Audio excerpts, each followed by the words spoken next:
What's going on, guys? How you doing tonight? Finally getting back on here. I dropped the ball last week and felt bad about it. So here we are, Wednesday night, doing a live and ready to rock. We've already got a couple of the regulars out here. Oh, wait. There we go. A couple of the usual guys out here. We got Yella. We got that one candy bar. Hopefully a couple other members will come and hang out with us. But yeah, you guys know how this works at this point. Like, feel free to interject at any time and we'll just see where the night takes us. I did want to talk about some of the changes I made to the rankings. I wanted to talk about a couple of things dropped in the Discord earlier. Yeah. So the first thing I wanted to mention, I don't know what my hair's doing right now, is Patrick Mahomes. I think we may have lost our minds a little bit prematurely with Patrick Mahomes. I think that like people were starting to kind of go overboard with the whole Patrick Mahomes thing. And I've moved him back up a little bit because I realized that there is more to dynasty value than just how many points are you scoring right now. Like there is something to dynasty beyond that. Over on Keep Trade Cut, he is the 18th overall asset. I would say that firmly places him in buy territory. I would want to be buying Patrick Mahomes if he is going to be literally ranked behind Marvin Harrison Jr., who might not even be good. That seems a little bit crazy to me. Keep Trade Cut is always too low on quarterbacks, so take that with a grain of salt. Jordan Love is only at 16, Joe Burrow is at 13, Jahmyr Gibbs is at 11. So the whole site is a little goofy for Superflex, but the point still stands. I moved him back up to 9th. I went ahead and put him back up ahead of CJ Stroud, ahead of Jamar Chase and CeeDee Lamb. I think clearly we saw this past week that when the Chiefs get pushed, Mahomes can answer back. He can have nice games for fantasy. Having DeAndre Hopkins certainly isn't hurting him right now. And he is still extremely safe. I think we have to consider that like their defense is really, really good right now. That's not necessarily going to be the case every year. The Ravens had one of the best defenses in the league last season. Now their defense is terrible. That can lead to the game scripts changing. But at the end of the day, this is the best quarterback in the NFL. He still is a good scrambler, and he still can put up huge games at any time. So I just think he's still a great store of value. He's still a guy you can play every week. And I think that I was a little bit too quick to bury him. I never pushed him down terribly far, but I moved him back up a tier. I think he deserves a little more respect than that. And as far as CJ Stroud, I put him behind Mahomes. I just don't know what the point is in having Stroud ahead of Mahomes because he doesn't scramble as much as Mahomes. Their ceilings are ultimately tied to the same thing, which is high volume passing with efficiency. But we have proof of concept with Mahomes. We actually haven't seen CJ Stroud do it yet for a full season. I mean, he was QB like 11 last year. He doesn't have a good offensive system around him. He has good weapons, but the offensive system is not well designed. So until they stop running on every 1st and 10 in Houston, I'm just not that sold on Stroud's ceiling. And I would just rather defer to Mahomes, who I know what I'm getting with Mahomes. So even though there's an age difference there, I just don't think it matters in a dynasty league at this point. Mahomes is 29 years old. I just don't think he's old enough for it to really come into play. So that's where I've got him. Obviously, the most fun update of the week, if you haven't seen it, is that Drake May is at 13, ahead of Caleb Williams, who is at 15. And Yellow Dog wanted me to talk about why or talk through the case, the May over Caleb case. It's gonna be in tomorrow's video, so I hope you don't feel cheated. You guys are still getting it first. The Drake May case over Caleb Williams is honestly pretty straightforward, which is Drake May is pacing right now, 17 game pace of 4,100 passing yards, 34 passing touchdowns, and 11 picks. Caleb Williams is on a 17 game pace of 3,500 passing yards, 19 touchdowns, and 11 picks. So thus far, with Kendrick Bourne and Jalen Polk and Demario Douglas and Hunter Henry, Drake May is outplaying Caleb Williams as a passer. And that doesn't even include the thing that Drake May has that Caleb Williams does not have, which is the Konami code. Drake May is second in the league in scramble rate. He is first in yards per rush attempt. He's first in first downs per rush attempt. He's first in avoided tackles per rush attempt. That comes from Jacob Gibbs. He is a scrambler. Like, scrambling is a tendency thing. He has that tendency. He has that Josh Allen tendency to just take off and run, and he's really good at it. And so that is going to be huge for his dynasty value. So when you look at Caleb versus May, it's still very possible that Caleb Williams ends up being the more talented passer, but May doesn't have to hit nearly the same threshold as a passer in order to be a fantasy superstar, because he can run. Like, Jalen Hurts isn't a superstar, but he runs like crazy. He is a fantasy superstar. Caleb needs to be one of the best quarterbacks in the NFL to be a perennial top 5 option. So I'm not worried per se with Caleb Williams. I don't think he's a bust, but I think it's more in his range of outcomes to be like a Trevor Lawrence type of quarterback than it is for Drake May, because no matter what, May is going to have that rushing in his back pocket, and that's going to keep him in that QB1 conversation more often than not. So it's an easy choice for me at this point. It's really not something I even have to think about.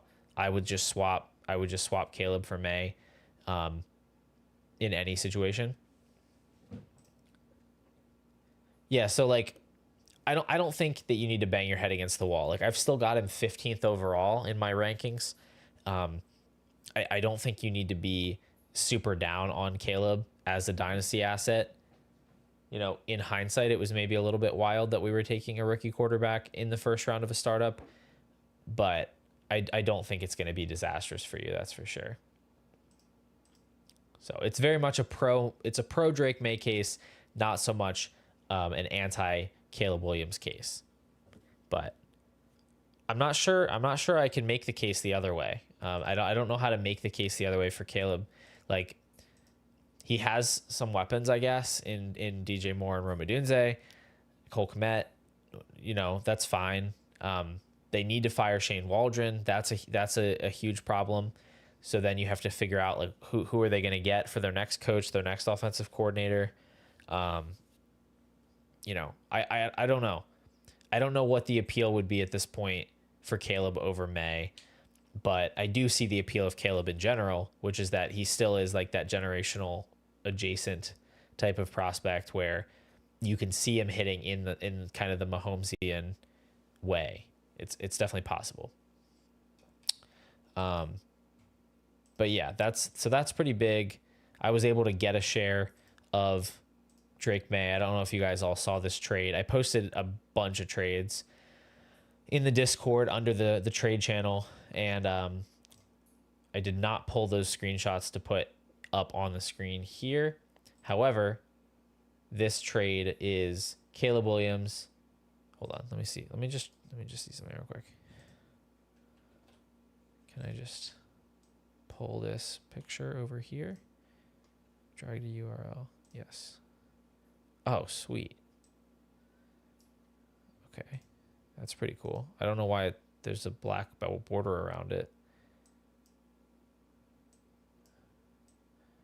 Okay. We're just learning on the fly here. I tried dragging a photo right into the stream just to see if it would just pop up, but it has like a border around it. Anyway, this was the trade that I made right before the week 9 games kicked off. That first round pick is mine. I'm currently the number 3 seed. So I was able to add Kyron to my running back room. I was able to make what I saw as a lateral move to get May, and it really only cost me a late first and Tank Bigsby to go ahead and get Kyron and a couple of thirds. So I liked that one. I know somebody, I think it was Yella, was able to do Caleb and a second for May and a first or something stupid like that he was able to do, which was really, really quite impressive, and also just a little bit tilting for me to see. But great work on that one. So there's things you can do, to kind of mess with the market on that. Other guys moving around in the rankings that kind of matter a little bit. I did move Dak down behind Brock Purdy. He's coming. This is kind of approaching a lost season for him. So, with him potentially going on IR, missing the most of the rest of this year, I think it's fine to just move him behind Brock Purdy, kind of put him in that Purdy Lawrence zone.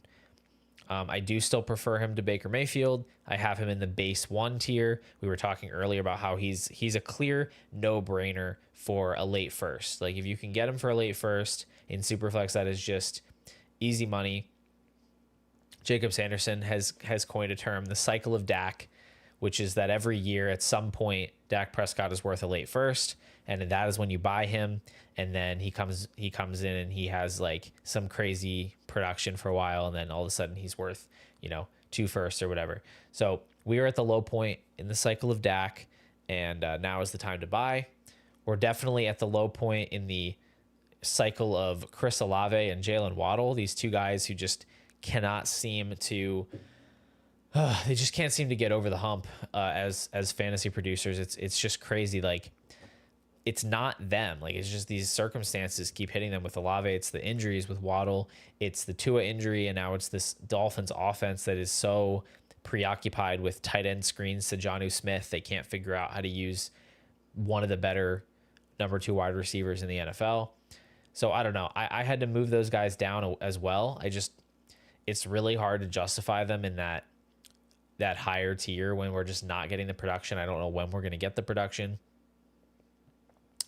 I moved them down. So they're kind of hanging out now with Jaden Reed, with Lad McConkey, Rome Odunze, and Josh Downs. The got him on the thumbnail. He's become kind of my de facto one of my guys. I didn't used to have a lot of guys, but I've got Josh Downs is definitely one of my guys at this point. I moved him up to 47th overall. Maybe that's aggressive. What I'm seeing from him at this point is just very hard for me to ignore. His peripherals are elite. His production with Joe Flacco in the lineup is borderline elite, 17 plus points per game. He's 23 years old. I like what I see. So it's a big tier there at wide receiver at this point, going all the way down to T. Higgins, George Pickens after that. So there's a lot of depth there in that kind of sub-elite wide receiver tier. Right now I have Zay Flowers and Devonta Smith just a little step above that tier. I feel good about Flowers there. Devonta Smith is tough because he's so talented, but when AJ Brown's on the field, it's very hard for him to maintain really high end production. So I kind of go back and forth with Smith, but they're all right there in a pretty tight range. The other team in contention for the 101 has Dak. Well, that's going to get some points off their team, but hopefully not enough to truly challenge you. Hopefully you can still get that lockdown.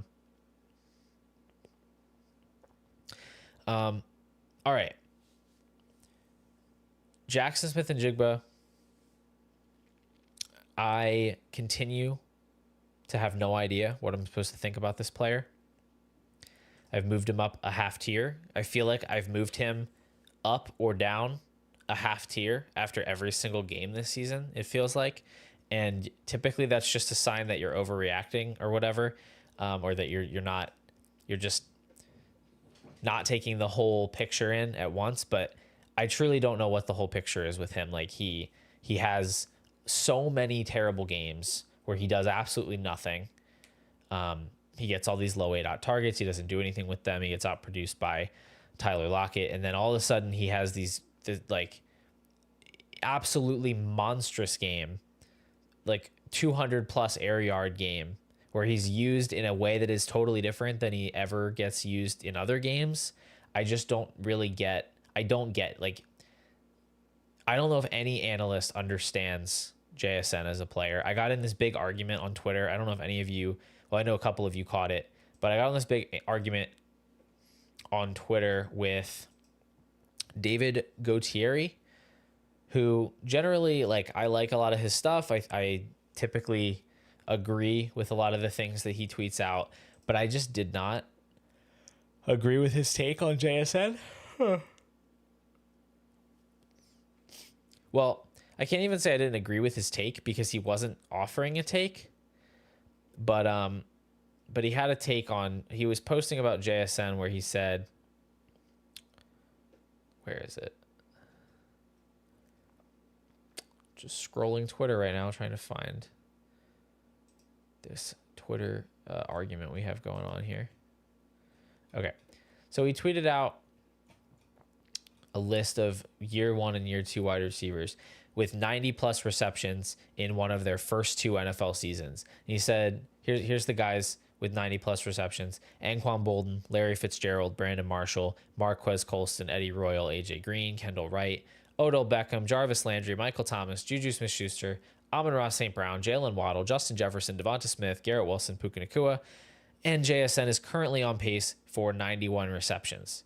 And I believe that was before the week 9 game. So he's definitely pacing for over 90 receptions at this point. And then he closes the tweet out saying, but please keep calling him a bust. The problem is nobody really is calling him a bust. Like in the replies, it's like, he's not a bust, just not a stud. He's not a bust, but he's been a disappointment. He's not a bust, but he's in the Eddie Royal, Kendall Wright tier of this list. So most people like understand that he's not just a flat out bust. He's not Jalen Reagor. He's not Quentin Johnston. Nobody thinks that. But he has been very clearly a disappointment since he was drafted. He has not provided anything close to the value of that top 6 rookie pick that was spent on him. You know, he just got to 14 points per game on the season. He was at about 11 before week 9, but he had like a 30-point performance, so that really boosted the numbers. And that's fine. I mean, those games count. Not a lot of people were necessarily playing him. I guess with DK out, maybe some people were, but yeah, I mean, he has this huge game. I just don't know if this is indicative of the type of usage we are going to see moving forward. I would still defer to the large sample that we have of him not being used this way. And so I'm still of the mindset that I'm selling high. I'm still selling high on him where I can. I don't have him crazy below consensus. I have him 73 overall, wide receiver 30. That's not that far off from the consensus. But I do think that there are a lot of people that are going to be higher on him after this type of a game where people are going to sell themselves on the upside that we once thought that he had. I don't think he has that upside anymore, personally. And it's just it's one of those situations where I'm just willing to be wrong because I'm going to trust what I've seen over a larger sample as opposed to just sort of chasing priors. So that's where I'm at with him. I have him behind Keon Coleman. That might be a little bit hot, personally. It might be a little hot to put him behind Keon Coleman. Maybe I'll move him up a spot. But in general, I'm not too worried about it. I really don't think that I'm going to have the feeling that I missed out on JSN. And that's really what it comes down to for me. Maximilian Roth You've done the same thing mentally with Marvin, moving him up and down every week. Yeah, I've tried to stop doing that because I did have that feeling as well. But I think with a rookie, I need to give him more grace, especially kind of let the Cardinals figure out how to use him. So I'm letting him kind of stay put for now. If he strings together too many dud games in a row, then I'm probably going to have to do something. But for now, I'm trying to be more even keeled with him. T Hum says he traded JSN a first and a third for Puka a few days before that game. Yeah, I mean that is that's still a great deal for you, regardless of that big performance. I really would definitely want to have Puka in that situation, so I think you did well. Nate, you did not miss the Bo Nix conversation. I'm basically just doing a filibuster as I try to figure out how I'm supposed to talk about Bo Nix and give any kind of a reasonable take on him. I need to actually see if I can get his numbers here to load, because I do have trouble loading the data suite while I'm live, and I would like to pull up his stats. So let's see if we can do that. But yeah, Bo Nix is super weird because he is scoring buckets of fantasy points right now, but it's not necessarily clear if he's actually good at playing quarterback, which does sort of matter when it comes to keeping your job. You can ask Anthony Richardson, you can ask Bryce Young. The good news is that the Broncos are winning games, and so that's the fast track to any quarterback keeping their job. But if we go ahead and look at Bo Nix, he's sitting at, let's see. In terms of fantasy points per game, Bo Nix is QB 13 at 17.4. That's pretty good for a rookie that people had pretty low expectations for. You're talking about, an 18th round best ball pick for most of the offseason. So you got to like that. He's had 31 scrambles for 225 rushing yards. That's more than Kyler Murray. That is more than Josh Allen. It's more than Jalen Hurts. It's kind of crazy what he has added as a scrambler this year. It might be more than any quarterback. Actually, 225 might be leading all quarterbacks in scrambles because it's different than designed runs. Lamar has a lot of designed runs. Drake May is actually right behind him. 20 scrambles already for 209 yards in just a few games. So I think you have to feel good about getting Bo Nix with that early second, late in the first in Superflex. However, you look at his statistics here.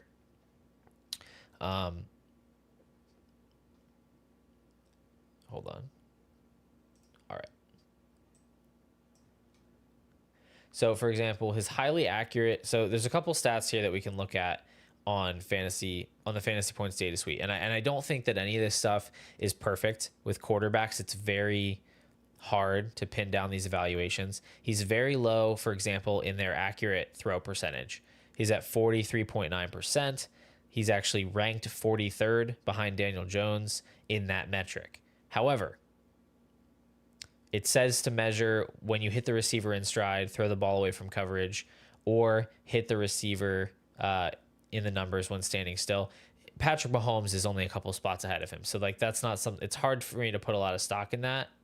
But then you look at something like hero percentage, where you're talking about basically big time throws. It's basically the fantasy points equivalent of big time throws. He ranks 34th in that metric. You look at his, where's the play? So what he's doing well is he's avoiding sacks. He's scrambling for yards. He's just doing he's doing enough stuff well other than passing, where he just feels like a guy who's going to hang around. That's kind of my gut feeling on Bo Nix, is that he's just going to hang around for a while. He might be one of those guys that just wins games and people think he's better than he is because he quote unquote finds a way to win. I don't think he's anything special as a passer. I think he's pretty uninspiring as a passer. But I think it's safe, very, very safe to value him in that early 2 tier. I actually have him at the very bottom of the late 1 tier. I think that's where he belongs. Right? I think he's going to offer you enough on the ground as long as he's a starter that you can play him and expect to get like QB2 production. But I did sell a share yesterday. Yeah, it's not pretty, but it's getting us points. It very much is that. And it's fine. You know, it doesn't have to be pretty. I sold him yesterday for Geno Smith and Travis Etienne, which I was surprised to see Fantasy Calc had as like a dead even trade, but they've got Geno Smith really low for some reason down at QB 25. The real ball knowers know that Geno Smith is an absolute stud, great quarterback. So I was pretty cool. I was pretty cool with getting him there. He's the QB 12 right now in points per game, just ahead of Bo Nix. Obviously, he's quite a bit older than Bo Nix, but in this particular league, I have Hurts, I have Kyler. I was totally fine downgrading Bo Nix. Uh-oh, did I lose the stream? Frozen here. Come on, buddy. Come back to life. You guys are gonna have to let me know if it's just my video that's frozen or if it's my audio, because I'm not on my end it's not moving at all.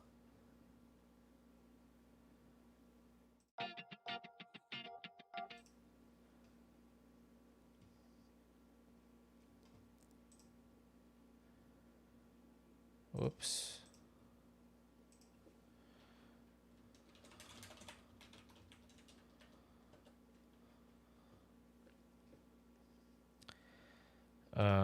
Okay. That's weird. All right, hold on. Let me try something real quick.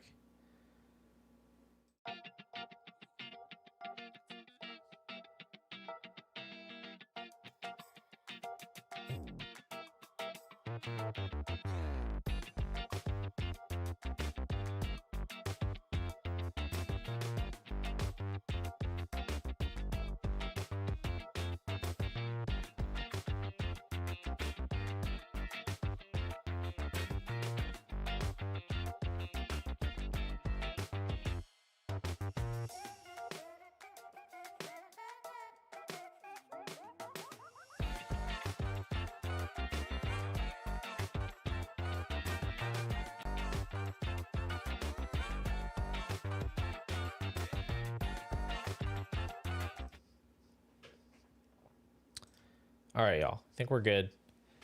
Not sure what's going on with my camera. Anyway, what were we talking about a second ago? Oh, Bo Nix. We were talking about Bo Nix. So anyway, I was comfortable downgrading Geno Smith to Bo Nix. Take the shot on Travis Etienne, who is probably a buy. He's probably a buy right now. It feels super gross because he's just like a toxic asset that nobody wants. But I think at some point he's going to recover a lot of this lost value, where I just don't believe that he's going to be in a 3-way timeshare with Tank Bigsby and D'Ernest Johnson. At some point, D'Ernest Johnson has to be moved out of the picture. I think Etienne is still a good player. I think he's been banged up. Maybe he's fallen out of favor with the coaching staff. I don't really know why, but this coaching staff is not long for this world. So he's going to be there next year on that 5th-year option. We know that Bigsby's only a threat on the ground. I think that your worst case scenario is you end up with like a Rachaad White type of asset where he's still getting passing game work and he's ceding a lot of rushing to Tank Bigsby. But I still think that there's the possibility is very real that he takes over a majority of the backfield again. So I'm still buying into him. I've got him in the early 2 tier still. I've moved him down. Like I moved him behind Chase Brown. I'd rather have Chase Brown at this point. I'd rather have Tyrone Tracy. I'd rather have Josh Jacobs.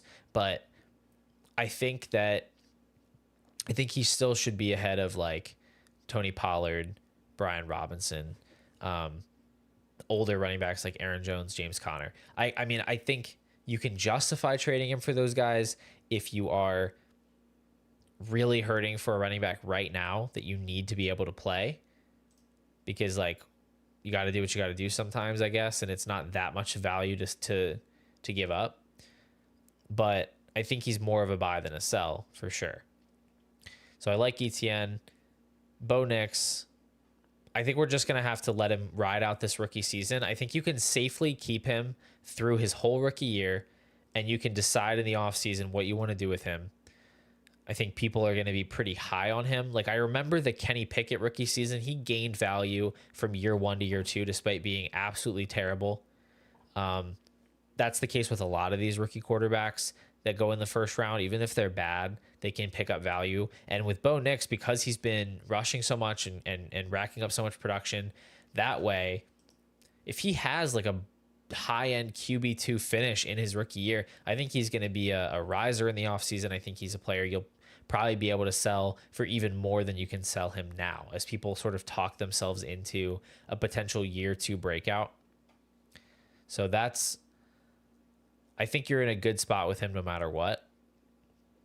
And that's where I'll leave it. So the question was, is Bo Nix real? I don't know if we answered that. I'm not sure if he's real or not, but I think he has real value in Dynasty, and I think you can capitalize on it at a number of times from here on. So, all right. Very good. Guys, what do you want to talk about? Seriously, we could probably do another like 10, 12 minutes here. We're at a weird part of the season where like most teams are kind of just, outside of making a few buys and sells, we're kind of like in our lanes at this point. There's not that much to decide. There's not that much to change. Oh, Durham Dave had a question. Member Durham Dave had a question in the Discord. What's your strategy for deciding when to be content versus keep pushing chips in with a contending roster? This is actually a great question. I was thinking about doing a whole video on this for the Dynasty trade deadline, so you guys can maybe weigh in if you like that idea or not. But he says he's sitting at first in points for, first place in the standings, second highest points for, also holding 4 likely late firsts over the next 2 years. Debating whether to push in for roster upgrades now that would meaningfully improve my championship odds, or more value in holding since they might be worth more during the offseason. All right. So when it comes to rebuilding, contending, buying, selling, most of my ideas are just plagiarized from Jacob Sanderson, unfortunately. But he has this idea that he's talked about called diminishing returns.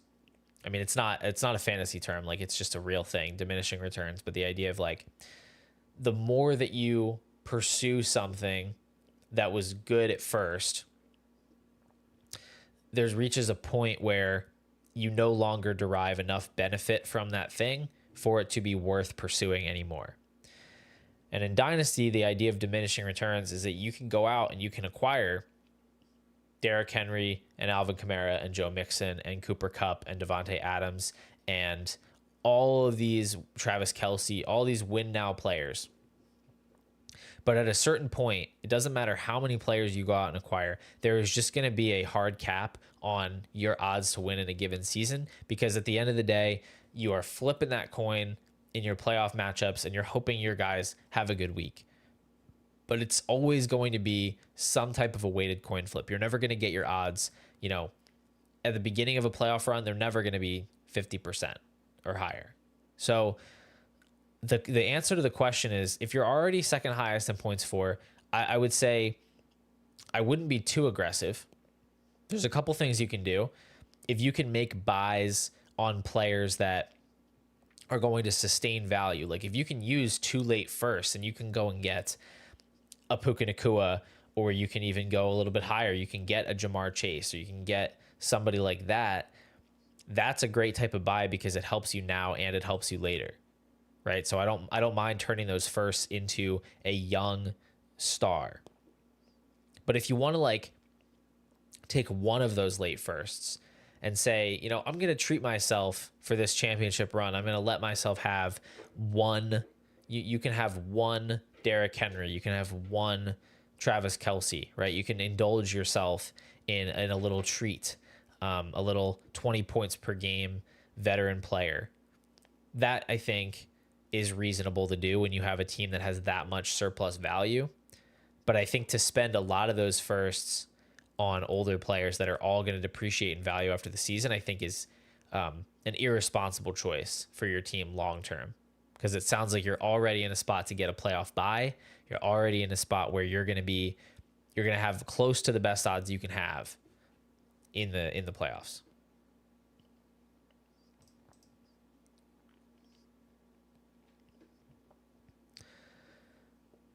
All right.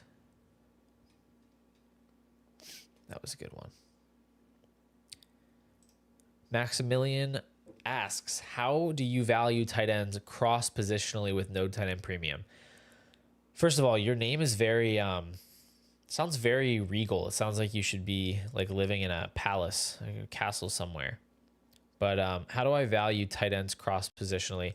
I think that tight ends are definitely overvalued in non-tight end premium, especially the non-elite ones. So I would say like Dalton Kincaid is the type of player that I would absolutely never want to roster in a non-tight end premium. I don't even want to roster him in tight end premium, but in a non-premium format, right? I have him valued in our rankings, which are tight end premium, next to where is he? Where is Dalton? Oh, there he is. I've got him next to Chase Brown, Khalil Shakir, Travis Etienne, right? In a non-tight end premium, it would be more like Darnell Mooney, Jalen Warren, J.K. Dobbins. So I don't know if there's not like a hard rule. I don't have like an exact rule on how to value these guys, but basically you have to think of it as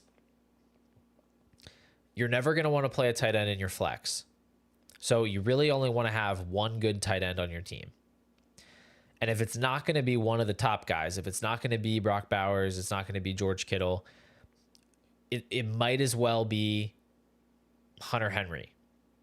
It might as well be Evan Ingram's fine. He's a little more valuable than most guys. Tyler Conklin, it might as well be some nobody. You could have said Cade Otton a couple of weeks ago before he kind of blew up. But the point is, I'm not paying up for depth at tight end. I'm not paying up for a slight upgrade from a Hunter Henry to even like a Kyle Pitts. I had this exact scenario play out in a half PPR non-tight end premium. And half PPR is an even bigger nerf for tight ends because they do rack up more, like their yards per reception is not as high as wide receivers typically. So they're even more reliant on the volume of receptions. So in this half PPR tight end premium, tight ends just don't score that much. And so I sold Kyle Pitts for a 2027 first kind of early in the year. And I got Hunter Henry back in that trade, and I've just been riding Hunter Henry ever since. He's the only tight end on my roster. I haven't made a deal for anybody else. I haven't gone out of my way to acquire another tight end because frankly, people are asking for too much, and I would rather just play kind of a nobody at tight end than pay all that. Now, Hunter Henry actually happens to be the tight end 8 on the season, so that's actually working out very well for me. But you look at like Mike Gesicki is out there, right? He's had a couple of huge games. I think you're almost just better off if you can't get one of the studs. You just make sure that's the weakest point on your roster, and you just hope that you can land on the right week for a Gesicki or a Hunter Henry or something like that. So hopefully I'm making a little bit of sense there. But I definitely think one thing that is missed is you don't want to be storing a lot of excess value in the position. You don't want to be holding 2 elite tight ends in non-tight end premium because you're going to be at a disadvantage playing one of those guys in your flex. And if you're not playing them in your flex, you're at a disadvantage just because you're holding so much value in this position you're not using. And in this league that I'm in, like I don't want to speak poorly of my league mates, but there's a guy in this league who is hoarding tight ends. Like it's his whole bit is that he's hoarding tight ends. He has Brock Bowers, Jake Ferguson, TJ Hawkinson, Tucker Kraft, Evan Ingram. He has 5 of arguably the top 10 dynasty tight ends. Something like that. Unsurprisingly, his team is not in the playoff picture at the moment because you can't play those tight ends and expect to win. You can't play all those tight ends. It's not going to be beneficial for your starting lineup to have all those guys. You know, the whole benefit of a tight end in a non-premium format is simply the positional advantage. How much are they scoring over the tight end in your opponent's tight end slot? Because they're certainly not matching the running backs and wide receivers that good teams have. So I would not recommend hoarding tight ends in that type of a format. And as far as valuing them, I would pretty much just knock them all down a tier at least.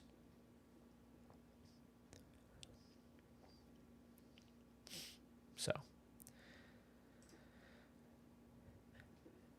yeah, I was in the same spot where in this league, Pitts was my guy. I also had Drake London, so like I didn't feel great in a start 9 format playing London and Pitts every week, and they were both kind of struggling early in the year.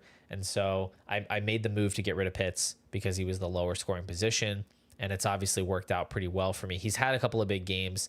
The guy that hoards all the tight ends actually kind of was like giving me a bit of a hard time, like, oh, I bet you wish you didn't trade Pitts now. And it's like, no, I still do, because he still isn't worth a first in my eyes. And I reached out to him like, hey, I think it might be in your best interest to like shift some of that value into wide receiver or running back if we can make a deal.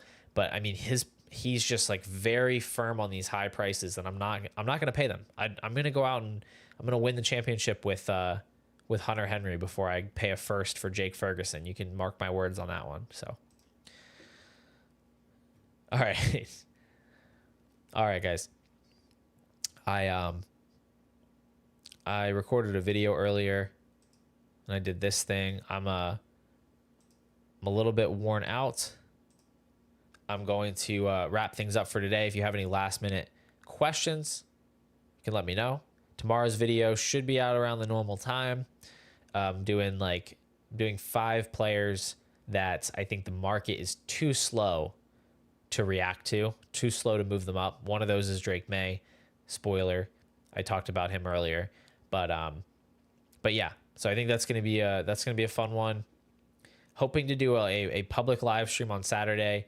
Hopefully collect some completed trades from the Discord users and go ahead and roast them, talk them out. So you guys will just keep your eyes peeled. Keep your eyes. That's not the expression. Keep your eyes out for that announcement. I'll make sure to get your guys' trades in there too if you have any you want me to break down.